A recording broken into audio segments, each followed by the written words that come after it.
Salam bagi para pecinta sejarah, saya Min Waban.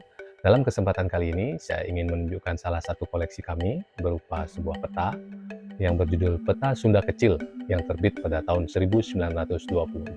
Penerbit dari peta ini bernama J.B. Walters adalah penerbit buku-buku sekolah, poster sekolah, dan papan bacaan berlokasi di Groningen, Belanda. Perusahaan ini didirikan pada tahun 1836 oleh Jan Barends Walters dan berdiri hingga tahun 1968. Ketika bergabung dengan P. Noordhoff menjadi Walters Noordhoff. Pada tahun 1915, sebuah kantor dibuka di Den Haag, dan pada tahun 1923, satu di Batavia yang sekarang menjadi Jakarta, dan tahun 1958 juga ada di Belgia, tepatnya di kota Leuven. Data laporan ini kemudian menjadi bekal bagi orang Portugis ketika pertama kali menginjakkan kaki ke Nusantara pada 1500 Masehi. Kala itu, kedatangan Portugis dihadapkan pada sebuah wilayah kerajaan yang bernama Kerajaan Sunda. Praktis, orang Portugis yang masih buta mengenal istilah Nusantara menyimpulkan bahwa Nusantara itu adalah Sunda. Orang Portugis menyimpulkan bahwa Nusantara itu Sunda, karena di bagian barat pulau-pulaunya besar disebut Sunda Mayor atau Sunda Besar, sedangkan di bagian timur pulau-pulaunya kecil-kecil disebut Sunda Minor atau Sunda Kecil. Nah, sejak masa itu, istilah Sunda lazim digunakan dalam ilmu kebumian. Istilah ini lazim digunakan untuk merujuk suatu wilayah bernama Nusantara, atau saat ini dikenal sebagai Indonesia. Istilah Sunda Besar dan Sunda Kecil pun masih digunakan dalam pustaka geologi-geografi. Selain digunakan untuk menyebut nama kepulauan, istilah Sunda juga digunakan sebagai nama dari paparan atau landas kontinen. Wilayah Indonesia sendiri memiliki dua paparan, yaitu paparan Sunda di sebelah barat dan paparan Saul atau Arafuru di sebelah timur. Ada pula istilah Sunda Island Arch atau busur kepulauan Sunda, atau rantai gunung berapi yang menyusun membentuk seperti busur memanjang dari wilayah Sumatera hingga Timor. Palung Sunda, Sunda Fault atau jenis pelipatan tektonik yang khas di perairan Natuna, serta istilah Sunda Land.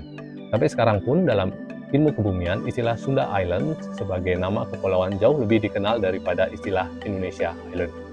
Asal-usul nama Sunda merujuk pada pandangan ahli geologi Reinout van Bemmelen pada 1949. Istilah Sunda berasal dari bahasa Sanskerta yaitu Cuda yang berarti putih. Konon, di zaman Pleistosen di utara Bandung terbentuk gunung api raksasa yang dinamai Gunung Sunda Purba. Gunung api ini mengalami erupsi yang sangat dahsyat dan menutupi wilayah sekitarnya dengan abu vulkanik berwarna putih. Wilayah sekitar Gunung Sunda Purba diyakini sudah berpenduduk berdasar bukti yang ditemukan oleh sejumlah artefak. Oleh karena itu, wilayah itu disebut sebagai Cuda atau Negeri Putih, cikal bakal sebagai Sundaland. Penduduk yang mendiami wilayah tersebut kemudian dinamakan orang Sunda. Kepulauan Sunda Kecil atau Nusa Tenggara ialah gugusan pulau di sebelah timur Pulau Jawa, Indonesia, dari Pulau Bali di sebelah barat hingga Pulau Timor di sebelah timur. Secara Kepulauan Sunda Kecil termasuk wilayah negara Indonesia, kecuali bagian timur Pulau Timor yang termasuk wilayah negara Timor Timur.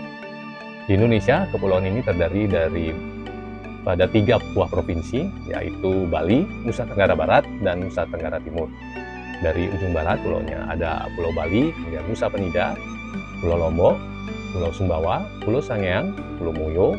Kemudian dari sisi Nusa Tenggara Timur ada Pulau Komodo, Pulau Flores, Pulau Palu, Adonara, Pulau Solor, Lomblen atau Pulau Lembata, Pulau Pantar, Pulau Alor, Pulau Sumba, Pulau Timor, Pulau Sawu, dan Pulau Rote. Demikian pembahasan salah satu koleksi kami berupa peta Sunda Kecil yang terbit tahun 1924 oleh J.B. Walters. Sebelum saya tutup, saya mohon dukungan para pecinta sejarah dengan like, subscribe, dan klik loncengnya untuk mendapatkan video kami selanjutnya. Dan jangan lupa untuk menuliskan masukan dan komen di kolom komen. Sekian dan terima kasih.